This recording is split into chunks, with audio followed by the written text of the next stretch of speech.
Sawa sawa. Kwa hiyo sasa leo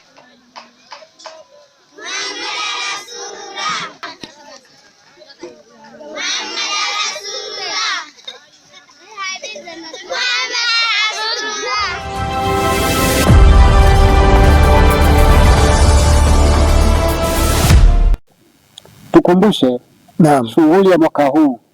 Umetaja tarehe, tukumbushe tarehe, lakini pia waambie Waislamu na wadau wengine wanaokusudia kufika hapa wafanye maandalizi gani ili waweze kufika. Asante. Kwa sababu hili jambo ni la kitaifa, nianze na mikoa ile ambayo watu wanaishi kwenye mchanga mweupe.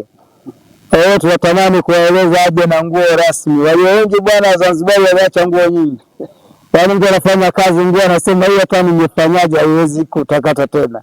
Na ni kweli kimsingi kwa nguo iliyofanyia kazi hapa rasmi ni ngumu sana kwenda kutakata.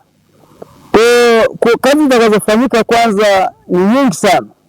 Kunaweza ukawa na uchimbaji wa mashimo ya maji taka, miundombinu ya maji safi, kusambaza kwenye majengo, labda ujenzi wenyewe, usafi wa mazingira, ng'oaji wa masiki. Hizo ni kazi zinazohusisha jembe, koleo na shoka. Kwa hiyo mtu lazima achakae kweli kweli. Kwa hiyo jiandae hivyo kwanza. Lakini vitu vingine sala vyakula, kwa kweli michango yena ndio gani nasema tutazunguka pote. Sasa zunguka utafuta sadaka ya vyakula. Tutazunguka utafuta vyakula, pesa ya matumizi madogo madogo. Kwa hiyo mtu atakuja maandalizi yake yameshakamilika. Na watu wasio na wasiwasi.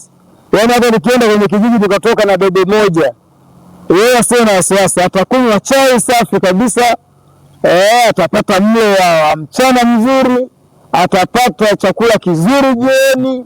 Watu wanaenjoy, anacheka lakini ukifika jioni alhamdulillah anaenjoy. Kwa hiyo sana yeye anakujaje ni kujiandaa nia yake, kutoka sana nia yake kwamba anakuja fi sabilillah. Kwa hiyo nadhani swali lako la msingi ni katika shughuli ni hizo, lakini maandalizi ya waumini ni hayo. Kwa wale wa karibu, kwa kweli naendelea kusisitiza tu kwamba wajiandae. Nimesema nikumbushe tarehe ni tarehe 12 mpaka tarehe 19 mwezi wa 6 2026. Watu waiandike hiyo.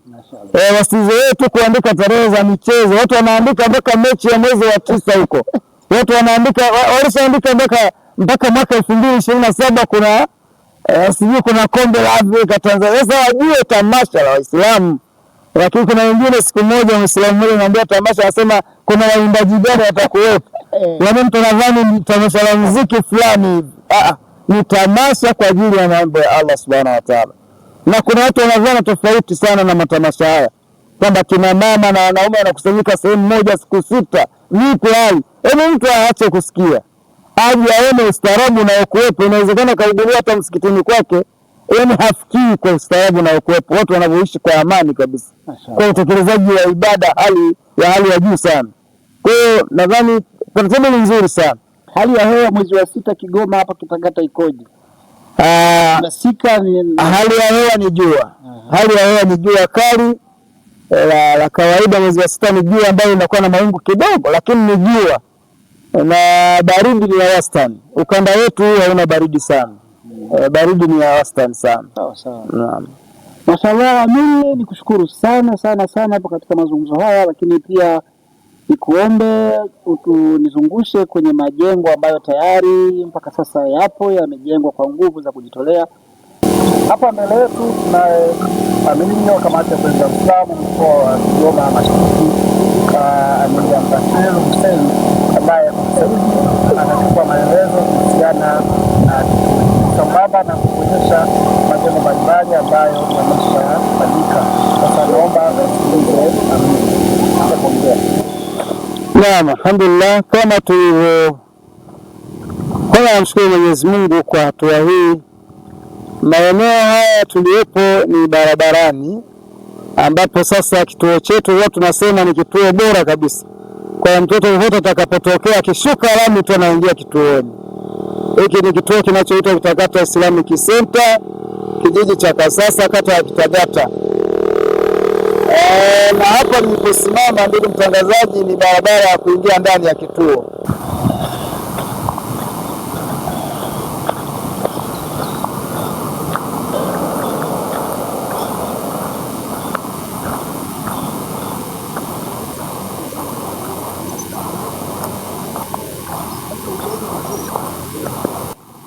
hapa tulipo sasa, hapa tulipofika, kama ilivyosema nikuzungushe, hili ni jengo la msikiti. Hili ni jengo la msikiti. Alhamdulillah, ndani kuna sakafu, kuna mabusati kama misala, na ni msikiti mkubwa tu. Kwa nje unaweza kuona kama mdogo, lakini ni msikiti ndio mtazamaji na mtangazaji, ili ujue kama ile jengo ni la kiasi gani. Kwa ufupi tu naweza likafanyia ibada na waumini 1000 kwa wakati mmoja. Kwa hiyo ni msikiti mkubwa, japo bado usafi wake haujakamilika kama kupakwa rangi, kusafishwa na mambo mengine. Lakini upande huu ili jengo naoliona pale, kuna kimlango kinaingia ndani, ndio kuna matundu ya vioo. Naam.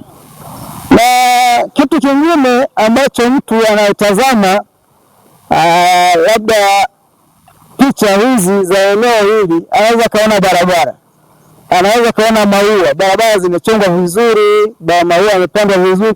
Kwa hata wanafunzi watakaokuja kwa ajili ya kusoma, yaani sio shule ya kuja kuchimba masiki, anakuja kama amehamia tu. Shule iko vizuri, kituo iko vizuri, kinachokwamisha ni kufanya finishing tu basi ili na shughuli ianze. Lakini upande wangu wa kushoto huku, haya ndio madarasa ambayo tunaeleza mara nyingi kueleza watu, vyumba 6 ambavyo vimekamilika hivi hapa. Ni mjengo kama U fulani hivi, kama herufi U ama U. Kwa hiyo madarasa yamekamilika, usafi wake, kasoro rangi na milango na madirisha, lakini sakafu ndani zimo na mbao zimo, kasoro rangi nyeusi tu. Kwa hiyo haya ni madarasa ambayo yamejengwa muda mrefu, lakini kwa sababu tumeelezana ni sadaka za waumini, maana kila kinachopatikana kinafanya kazi kwa kadiri kilivyokusudiwa.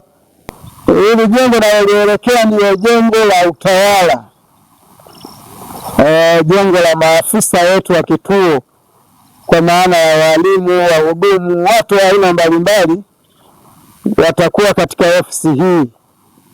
Kwa haya mafupi ambayo na kwa muda huu mfupi, nasema tuseme assalamu alaikum wa rahmatullahi wa barakatuh. Wa alaikum assalam wa rahmatullahi wa barakatuh. Shukrani sana. Asante sana. Naam.